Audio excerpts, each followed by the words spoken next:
Halo Sobat Ngomin, apa kabar? Wih, gila.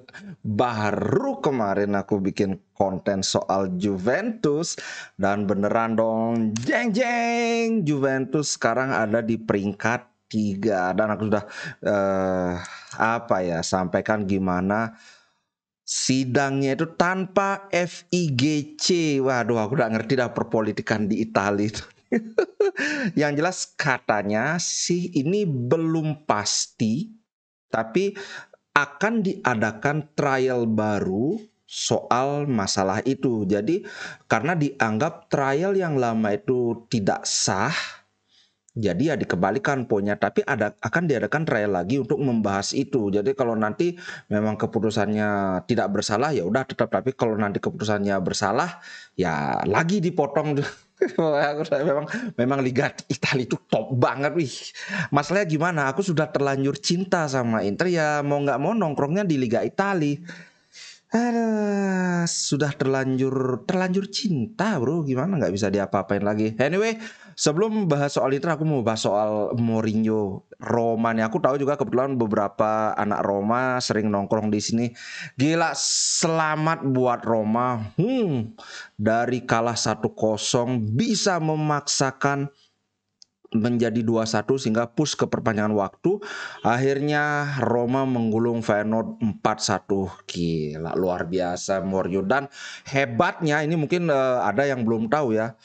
Bahkan Dybala sendiri mengakui bahwa Mourinho memprediksi jalannya pertandingan dan itu berlangsung persis seperti apa yang dilakukan Mourinho. Dan ini alasan kenapa Mourinho baru memasukkan Tammy Abraham dan Dybala di sekitar menit 70 karena dia sudah memprediksi bahwa ini akan perpanjangan waktu. Dan tahu sendiri Dybala baru habis cedera, kemudian Tammy Abraham juga Mourinho ingin dia beraksi ketika semua orang itu sudah pada lelah. Dan bener dong, Roma unggul 1-0 kemudian tiba-tiba bisa disamakan, kemudian luar biasa golnya Dybala 2-1 push perpanjangan waktu. Dan di perpanjangan waktu kelihatan Dybala dan Tammy Abraham terutama sangat unggul secara fisik sehingga digulung Roma menambah 2 gol lagi. Gila, luar biasa sih Roma. Mourinho luar biasa. Dan ini yang aku bilang bahwa bagaimana Mourinho itu benar-benar bisa mempersatukan klub. Musim ini mereka berkali-kali mencetak rekor tiket. Penjualan tiket itu hampir selalu penuh. Semua orang sangat bersemangat ingin menonton Roma. Sampai-sampai ada yang nggak suka sama Mourinho. Kalau nggak salah namanya si Sabatini. Ininya dia bilang, aku nggak ngerti Roma mainnya jelek kayak gini, tapi kenapa kok penontonnya makin banyak? Itulah Mourinho effect. Wih gila, sekali lagi selamat buat Roma, luar biasa. Kemudian mungkin nanti kalau Roma masuk final UEFA, aku akan bikin live reaction pertandingan Roma. Just because I support Mourinho bro. Alright, kabar tentang Inter Milan ini mau kabar buruk apa kabar kabar baik dulu. Yang pertama Skriniar, cedera punggungnya itu ternyata memang parah dan akhirnya Skriniar memutuskan untuk operasi. Itu namanya operasi di lumbar spine-nya. Kemungkinan besar musim ini kita tidak akan melihat Skriniar bertanding lagi karena penyembuhan dari yang namanya operasi punggung itu lama banget, mungkin sampai akhir musim. Itu dia nggak bisa main, walaupun dia bisa main karena yang namanya cedera lama, baru main itu mainnya bakalan jelek. So ya, bye-bye Skriniar aja dah. Tapi kan seperti aku bilang, katanya PSG sedang mempertimbangkan untuk membatalkan karena mereka baru pre-agreement, belum ada kontrak bener-bener. Gimana nih kalau misalnya Skriniar nggak jadi disewa PSG, terus dia mau yaudah deh aku di Inter aja, gimana? Apakah masih mau diterima? Yang jelas kalau di Italia kurva Nord itu mereka masih sangat welcome dengan Skriniar. Ini karena pinter sih Skriniar. Dia yang reaching out, dia yang lebih dulu datang ke kurva Nord untuk menjelaskan situasinya. Ini kita sudah sama-sama tahu lah bagaimana situasinya itu. Memang ya ada kesalahan manajemen juga dikit, ada Skriniar juga ada salahnya, walaupun ya bukan semua, bukan total salah dia. Anyway, kita nggak akan bahas itu. Yang berikutnya adalah, oh ya, ada lagi tentang Juventus tadi. Thiago Pinto, presidennya Roma, sampai bilang, "We laugh so we don't cry." Kami tertawa agar kami tidak menangis. Karena memang mungkin kawan-kawan sudah tahu ya, kalau di Serie A, aku sempat baca artikelnya bahwa yang paling banyak dirugikan oleh keputusan wasit itu Roma. Nah, Mourinho datang ke Roma langsung protes tentu saja. Nah, inilah ya.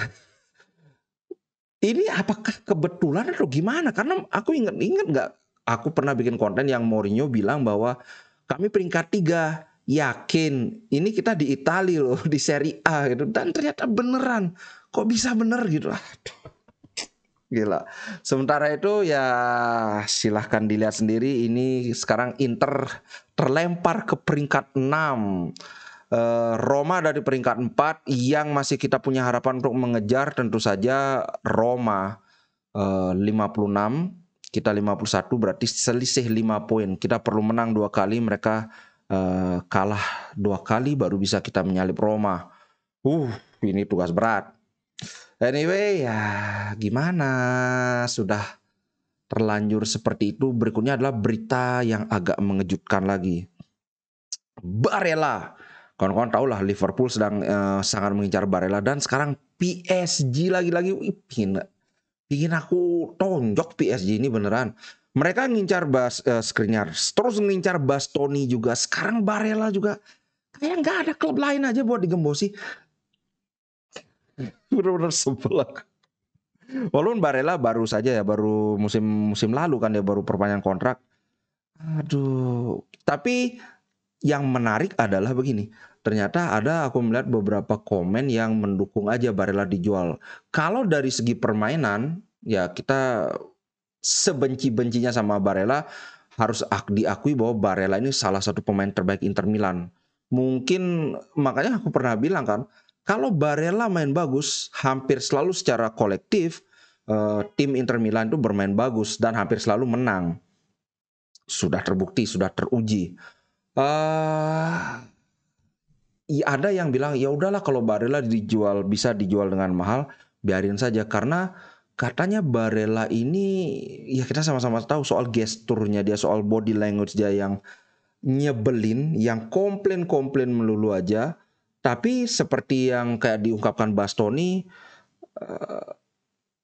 orang-orang itu tahu, atau pemain-pemain Inter tahu kapan Barella benar-benar marah, kapan dia just being Barella gitu loh. Ya memang lagaknya seperti itu kayak gitu. Kalau menurut kalian gimana?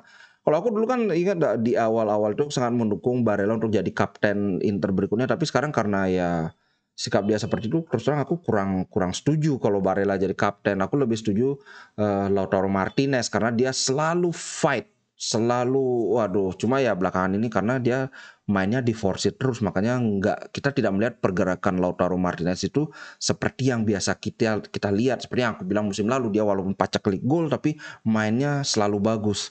Nah, mungkin itu yang terjadi musim ini, walau dia tidak nyetak gol tambah main jelek, walaupun lawan Benfica ya pecah telur kan. Nah, gimana menurut kalian kalau misalnya, karena katanya PSG siap memberikan dana transfer lebih dari 100 juta ditambah Paredes. Kalau Paredes aku sih udah nggak terlalu suka lagi sekarang, walaupun ya Paredes bagus. Cuma ya apa ya, karena dia udah main di Juventus, pas kemarin ada clash sama Juventus juga dia ikut-ikutan. Gimana nih Barella nih? Aduh, kalau aku sih ada yang bilang sebenarnya Inter sudah kemungkinan besar akan revolusi squad, tapi di squad yang baru itu yang akan jadi pilar adalah Barella, Bastoni, dan siapa lagi satu aku lupa. Pokoknya satu lagi pemain, 3 ini yang akan jadi pilar di squad yang baru. Ini katanya akan banyak yang dijual, tapi 3 ini hanya akan dijual kalau benar-benar terpaksa. Terpaksa dalam artian kalau duit yang ditawarkan itu gede banget. Apakah itu terpaksa namanya? Nggak tahu lah kita. Yang penting aku benar-benar mengharap semoga Inter sudah berganti pemilik di akhir musim ini. Seperti yang aku bilang, kalau dulu Zhang out, aku nggak ikut-ikutan Zhang out. Karena apa? Karena belum ada yang beli. Nah sekarang sudah ada at least tiga pihak yang berminat membeli Inter, ya udah kita dukung sekarang. Oke guys, itu dulu untuk konten kali ini. Sampai jumpa di konten berikutnya. Terima kasih buat kawan-kawan yang sudah support. Terima kasih juga yang sudah support channel Ngomla. Ini sudah hampir selesai. Aku bikin konten soal gimana Conte sebagai seorang legenda Juventus, tapi dia membawa Inter untuk mematahkan dominasi Juventus di Serie A. Ini agak panjang. 15 menitan, semoga kawan-kawan suka karena aku mengulas secara agak mendetail termasuk drama di balik layar yang mungkin tidak banyak orang yang tahu. Oke, kalau tidak ada halangan nanti sore sudah aku upload konten itu. Oke, sambil menunggu tolong di subscribe juga channel Ngomla ya. Oke, ciao guys, sampai jumpa. Inter Milan di dadaku, biru hitam warna darahku. Level winnernya Itali, tidak pernah degradasi. Inter Milan kebanggaanku.